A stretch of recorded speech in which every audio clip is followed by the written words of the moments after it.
Auto Expo is finally over and it was an absolute mixed bag. There were two-wheelers that were hard hits, exactly like Virat Kohli's cover drive, and then there were two-wheelers which were misses, like Virat Kohli's cover drive.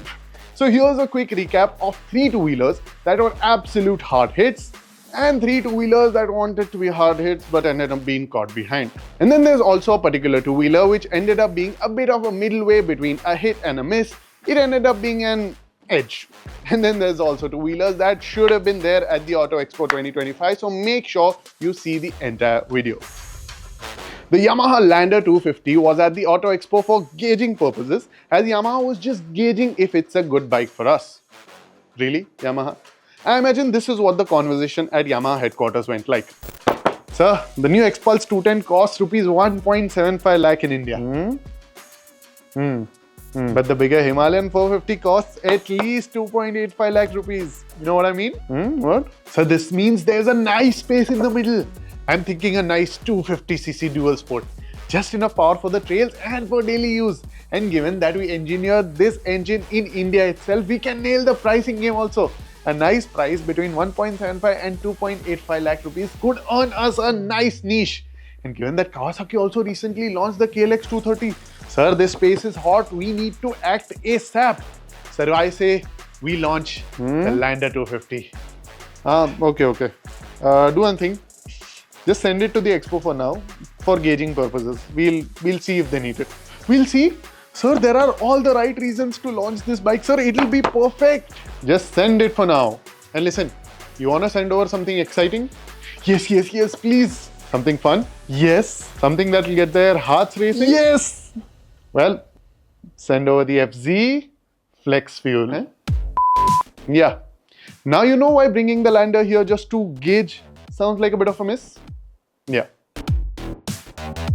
We finally got the bigger, the more powerful XPulse. It has now finally gone from a 200 to a 210. I know, it's not just a 10cc jump. It's liquid cooled, it's more power, it's more torque, yes. But come on, when both the Xtreme and the Charisma have moved on to 250cc engines, why does this still get a 210cc engine? Why, when both of its siblings are Nick and Joe Jonas, why is the poor XPulse to be made feel like, what's his name? Kevin Jonas. And with its prices starting from 1.75 lakh rupees, the XPulse is now no longer a particularly cheap motorcycle. So why not give it the 250cc engine and at least make the owners feel like they have something substantially bigger than the previous 200cc one. Look at this! This is what the Tenere 700 can do. No, just look at it. And ours is a country where the Tiger 800s and 900s have been some of the best selling superbikes. A middleweight adventure bike can be the perfect one-bike garage to do it all. I know I sound like a broken tape recorder, but why? Why hasn't the Tenere 700 already not been launched in India? If there's one country that's made for ADVs, it's ours. So it's almost a crime to keep arguably the most legendary modern day ADV away from us. Every time we talk to Yamaha, it's the standard not anytime soon answer from them. Why? Why not bring at least a small batch of them to India? And even if they're exorbitantly priced, I'm sure Indians will lap up the Tenere the way the Tenere laps up bad roads. Just 3-4 years ago, who would have thought that's a Hero scooter? That is Hero doing premium ride. That is Hero taking the fight directly to the Aerox, and it is taking it head on. The Xoom 160 looks big, premium, muscular, and like nothing else out on the market. I mean, if you thought the Aerox was good looking, the Xoom 160 takes things to another level, and that's with a liquid cooled engine, and even the power, torque and price is on par with the Aerox. And even if you leave aside all the kit and things on paper, the Xoom 160 looks premium. It looks like something you'd want in your garage. It looks like something you wouldn't mind shelling out extra money for. Boy oh boy, the Aerox versus Xoom rivalry is gonna be legendary and one that'll be coming out on ZigWheels soon. So make sure you follow us for that. That's Hero doing design right once again. The Xtreme 250R looks mean, aggressive, and personally, I've had as many as 2 young cousins ask me about it, so it's clearly stirring a bit of an interest among college-going enthusiasts.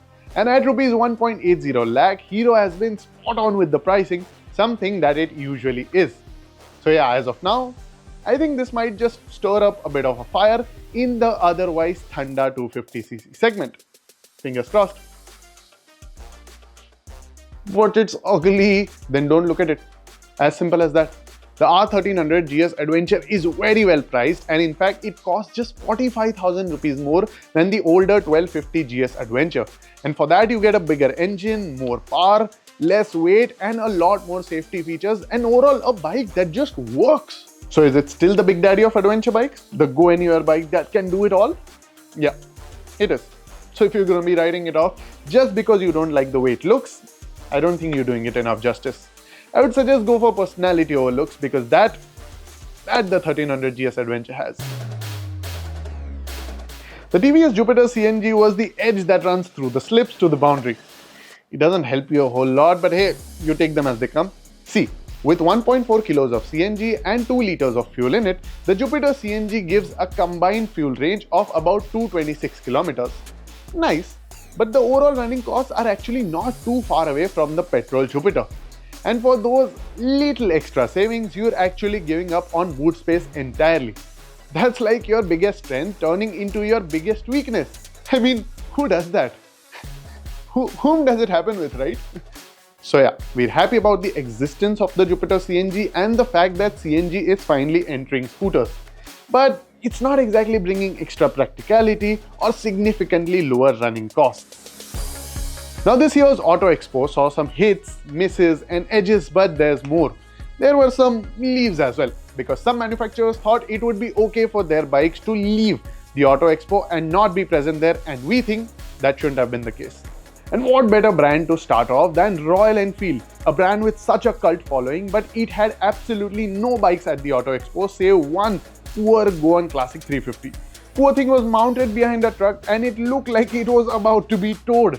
And apart from that, nothing. Where was the Flying Flea? Where is the Himalayan EV test bed? Okay, you don't like EVs. Where was the Scram 440? Where is the Classic 650? Most of us Indians haven't even seen any of these bikes in person, and what better occasion to do so than India's largest motor show. And then there were the Yamaha big bikes. I mean, I know there was the R7 and the MT-09, but why not the MT-09 automatic? Seeing a 900cc clutchless bike would have been so cool for us Indians. And then while we're at the MTs, why not put the MT-07 on display as well? I mean, the Z650 and the Ninja 650 are two of India's hottest selling superbikes, so clearly the middleweight segment has something going on for it. So why not put your middleweight Street Fighter there for us Indians to look at, for us to drool at? And while we're at there, why not put the R1 on display as well? I know, I'm asking for a lot, but come on, it's the R1. It has a cult following here in India. Please, Yamaha. And talking about favorite brands, we have Hero and Honda. I mean, Hero had some really sweet bikes, but if they had the 421 concept, it would have definitely made their stall a lot sweeter. And as for Honda, they should have definitely had their big bikes on display. I mean, they are... Which big bikes?